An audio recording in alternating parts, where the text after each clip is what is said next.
శ్రీకాకుళం జిల్లా నౌపాడ సమీపంలోని మూలపేట పోర్ట్ అభివృద్ధికి మద్దతుగా వైఎస్సార్ కాంగ్రెస్ పార్టీ పిలుపునిచ్చింది. Party in charge Chintada Ravikumar media సమావేశంలో మాట్లాడుతూ ఈ నెల 30వ తేదీన మూలపేట పోర్ట్ వద్ద కార్యక్రమం నిర్వహించనున్నట్లు తెలిపారు. పోర్ట్ అభివృద్ధితో జిల్లాలో ఆర్థిక కార్యకలాపాలు పెరిగి యువతకు ఉపాధి అవకాశాలు కలుగుతాయని అన్నారు. ఈ కార్యక్రమానికి యువత, పార్టీ నాయకులు, కార్యకర్తలు పెద్ద సంఖ్యలో పాల్గొనాలని ఆయన కోరారు. ఈ జిల్లా ప్రజానీకానికి కాస్త వివరించడానికి ఈ మీడియా సమావేశం ఏర్పాటు చేయడం జరిగింది. ఇప్పుడే మన పెద్దలు రమేష్ కుమార్ గారు అన్నట్టు ప్రపంచంలో ఏ నగరమైనా ఏ ప్రాంతమైనా అభివృద్ధి చెందింది అని అంటే దానికి అక్కడ పోర్టు సిటీనే, లేకపోతే ఒక పోర్టు ఉన్నప్పుడు మాత్రమే అభివృద్ధి అనేది శరవేగంగా ముందుకు దూసుకువెళ్ళింది. అందుకే ports are engine, economic engines అని అంటారు. పోర్టుల్ని ఎకనామిక్ ఇంజన్స్ అని చెప్పేసి అంటారు.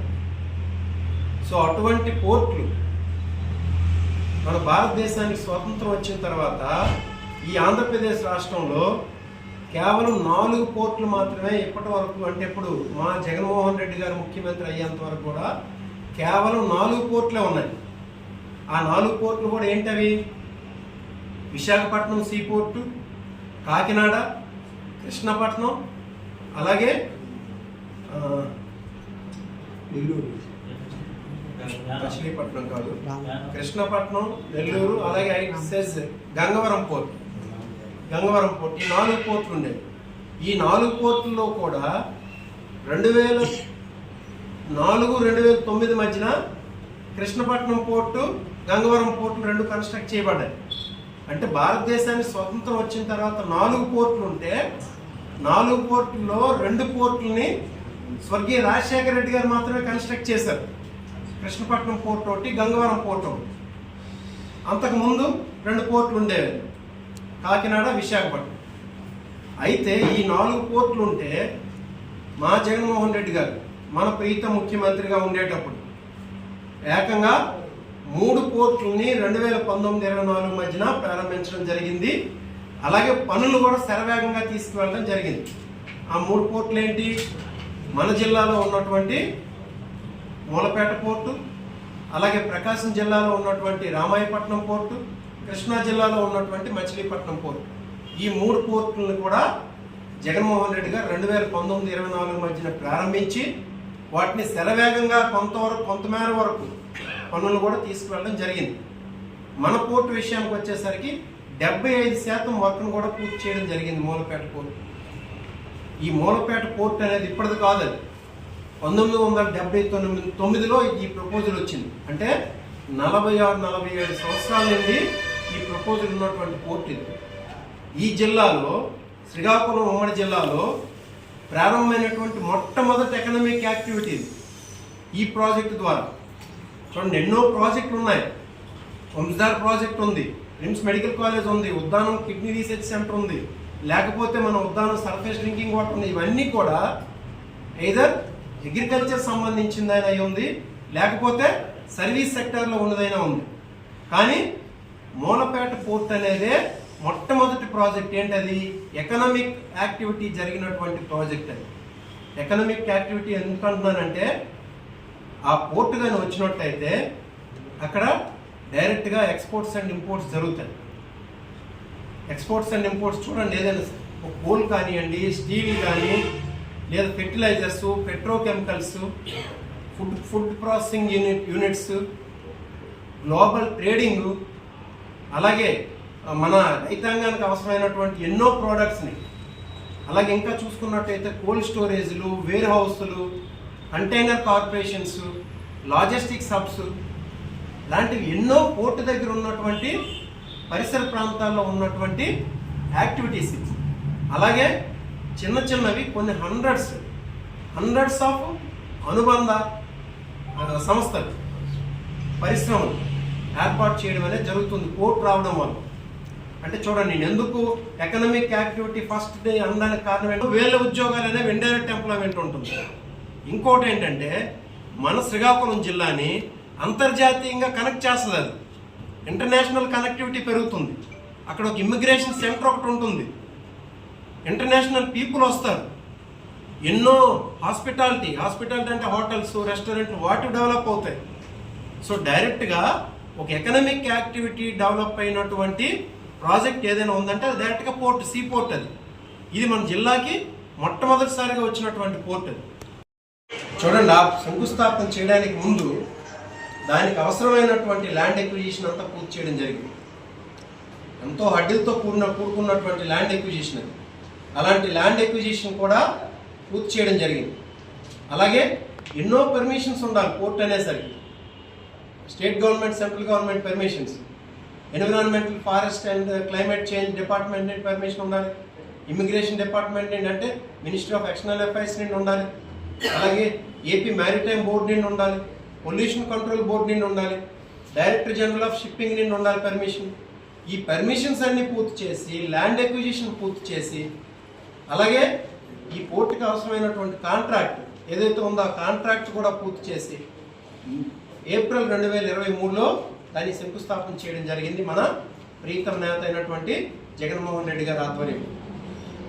అది అప్పుడు 75% కంప్లీట్ చేసేస్తే దాని యాక్చువల్గా ఎంత, అది 23 మిలియన్ టన్ కెపాసిటీ, పెరానం కెపాసిటీ, 4300 కోట్లు, deep greenfield deep sea port. అది దాని ఫీచర్స్ అన్నమాట, సేలెంట్ ఫీచర్స్. అది ఇంకా ఫ్యూచర్లో 100 మిలియన్ టన్నులకి ఎక్స్పాండ్ చేయగలిగే కెపాసిటీతో విజన్ పెట్టుకున్నటువంటి పోర్ట్. అది మన రాష్ట్రంలో ఇప్పటివరకు ఉన్న పోర్టులు కానీ చూసుకున్నట్టయితే 80 మిలియన్ టన్నుల కెపాసిటీతో ఉండేది విశాఖపట్నం పోర్టు, పెద్ద పోర్ట్. అది 80 మిలియన్ టన్నులు. ఇంకా ముందు ఏర్పాటు చేసినటువంటి కాకినాడ పోర్టు 16 మిలియన్ టన్నుల యాన్యువల్ కెపాసిటీతో ఉన్నది. అది అలాంటిది ఇక్కడ మూలపేటలో ఏర్పాటు చేసినటువంటి పోర్టు 23 మిలియన్ టన్నుల కెపాసిటీతో డైరెక్ట్గా స్టార్టింగ్ నుండే 23 మిలియన్ టన్నుల కెపాసిటీతో ఉంది. ఇంకా ఫ్యూచర్లో దీన్ని 100 మిలియన్ టన్స్కి ఎక్స్పాండ్ చేయగలిగే విజన్ పెట్టుకొని ఏర్పాటు చేసినటువంటి పోర్ట్ ఇది. సో ఈ పోర్టుకి ఈ ఆబ్లిగేషన్స్ అన్ని పూర్తి చేసి, ఈ పర్మిషన్స్ అన్ని తీసుకొచ్చి, ల్యాండ్ ఎక్విజిషన్ పూర్తి చేసి, ఫైనాన్షియల్ ఎంటైటిల్మెంట్ కూడా, అంటే ఏదైతే ఈ 4300 కోట్లు ఉందో ఒక బ్యాంకింగ్ రంగంతో ఫైనాన్షియల్గా కూడా ఆ కాంట్రాక్టర్ ఎవరైతే ఉన్నారో ఆ కాంట్రాక్టర్కి వాళ్ళకి ఇంటర్లింక్ చేసి, సో ఎటువంటి ఫైనాన్షియల్ ప్రాబ్లమ్స్ లేకుండా 2025 డిసెంబర్కి పూర్తి చేయాలనే ఆలోచనతో జగన్మోహన్ రెడ్డి గారు 75% వర్క్స్ని పూర్తి చేయడం జరిగింది. దాని ఆబ్జెక్ట్ ఏంటి, డిసెంబర్ 2025కి పూర్తయిపోయి మిడ్ ఆఫ్ 2026 అంటే మే జూన్ ఆఫ్ 2026లో ఆపరేషన్ స్టార్ట్ చేయాలని చెప్పేసి. దాన్ని దురదృష్టవశాత్తు జగన్మోహన్ రెడ్డి గారు ముఖ్యమంత్రిగా లేకపోవడం, ఆ తర్వాత చంద్రబాబు నాయుడు గారు రావడం, చంద్రబాబు నాయుడు గారికి ఈ జిల్లా మీద ఎప్పుడు ఎటువంటి కొద్ది కూడా నిబద్ధత లేదు. కొన్ని 43 కోట్ల ప్రాజెక్ట్ ఒక్కటి తెచ్చాడేమో చంద్రబాబు నాయుడు గారు, చెప్పండి. ఈ జిల్లా ప్రజలందరూ ఒకసారి ఆలోచించాలి. అయితే ఇప్పుడు మరి ఫైనాన్షియల్ ఇంటర్లింకింగ్ కూడా, అంటే లింకేజెస్ కూడా జగన్మోహన్ రెడ్డి గారు ప్రొవైడ్ చేస్తే మరి ఎందుకు చేయట్లేదు అనుకుంటున్నారు ఇప్పుడు ఇది? దానికి కారణం ఏంటంటే ఈ సంవత్సరం 2 సంవత్సరాల్లో కానీ ఈ ప్రాజెక్ట్ పూర్తి అయిపోయినట్టయితే ఈ పేరంతా జగన్మోహన్ రెడ్డి గారికి వచ్చేస్తుంది. సో జగన్మోహన్ రెడ్డి గారికి ఆ పేరు రాకూడదు, చంద్రబాబు నాయుడు గారికి పేరు రావాలి. ఎలాగ క్రెడిట్ చోరీ అనేది ఉంది మంది ప్రతి విషయంలో కూడా. నిన్న కాక మొన్న స్టార్ట్ చేశాడు నక్కపల్లి దగ్గర, అనకాపల్లి దగ్గర steel plant, Arsenal metal steel plant, దానిలో కూడా క్రెడిట్ చోరీ, ప్రతి విషయంలో కూడా క్రెడిట్ చోరీ. ఇప్పుడు ఈ 4300 కోట్ల ప్రాజెక్టు కూడా క్రెడిట్ చోరీ. దీన్ని ఏం కప్పిపుచ్చుకోలేక ఏం చేస్తున్నారు ఇప్పుడు?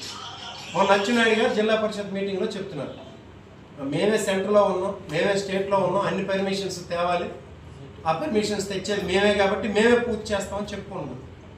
చంద్రబాబు నాయుడు గారి దగ్గరికి వెళ్ళి ఎందుకు నువ్వు పూర్తి చేయలేవని చెప్పి అడిగే దమ్ము వీళ్ళకి ఎవరికీ లేదు.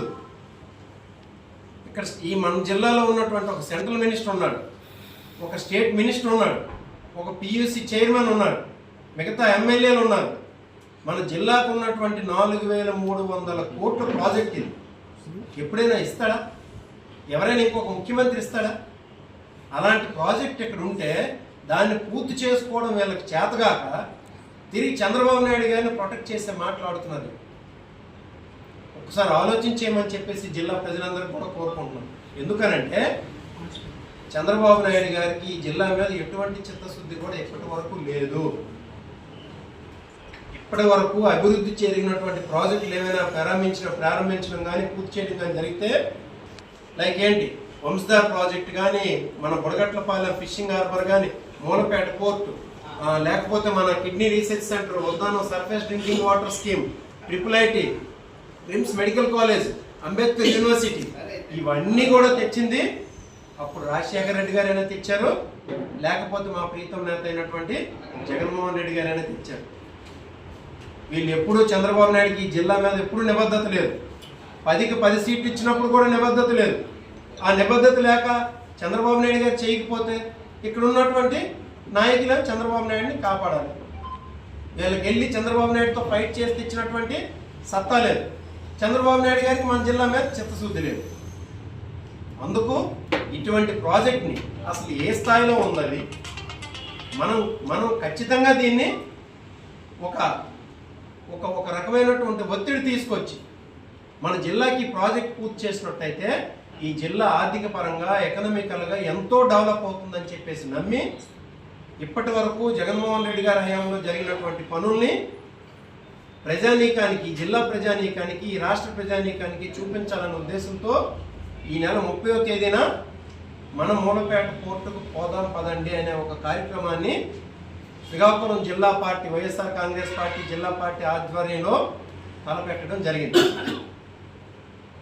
దీనివల్ల ఏంటంటే ప్రజానీకానికి తెలుస్తుంది జగన్మోహన్ రెడ్డి గారు ఏం చేశారు, చంద్రబాబు నాయుడు గారు ఎందుకు ఆపుతున్నారు, తెలుగుదేశం నాయకుల తాలూకా అనాసక్తి లేకపోతే వాళ్ళ చేతగనతానం ఏంటి అని చెప్పేసి ప్రజలకు తెలియజేయాలనే ఉద్దేశంతో ఈ నెల 30వ తేదీన తలపెట్టడం జరిగింది.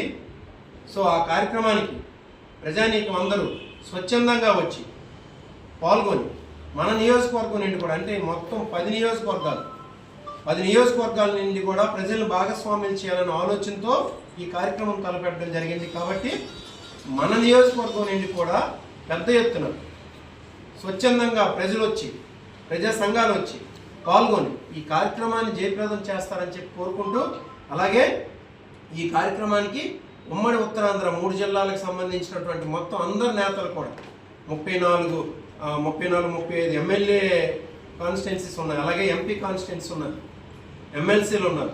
అందరు నాయకులు కూడా 30వ తేదీన ఈ కార్యక్రమంలో పాల్పంచుకుంటారు. కాబట్టి మనం దీన్ని ప్రజల్లోకి ఎంత పెద్ద ఎత్తున తీసుకెళ్ళగలిగితే అంత ప్రజలు ఏంటంటే అంత పెద్ద ఎత్తున చంద్రబాబు నాయుడు మీద కానీ, తెలుగుదేశం పార్టీ మీద కానీ, ఈ కూటమి ప్రభుత్వం మీద కానీ ఒత్తిడి తీసుకొచ్చి ఆ మూలపేట పోర్ట్ అనేది సాకారం చేసుకొని మన ప్రాంతం యువకులకి, వేలాది మంది యువకులకు ఉపాధి కలుగుతుంది. అలాగే ఎంతోమంది నిరుద్యోగులు ఉన్నారు, వాళ్ళందరికీ కూడా ఉపాధి కలిగినటువంటి మూలపేట పోర్ట్ని అత్యంత తొందరగా సాధించుకునేలా ఈ ప్రయత్నం చేద్దామని చెప్పి తెలియజేసుకుంటూ, ఇక్కడికి ఇచ్చేసినటువంటి ప్రతి ఒక్కరికి కూడా మరొకసారి పేరు పేరున ధన్యవాదాలు తెలియజేసుకుంటూ సెలవు.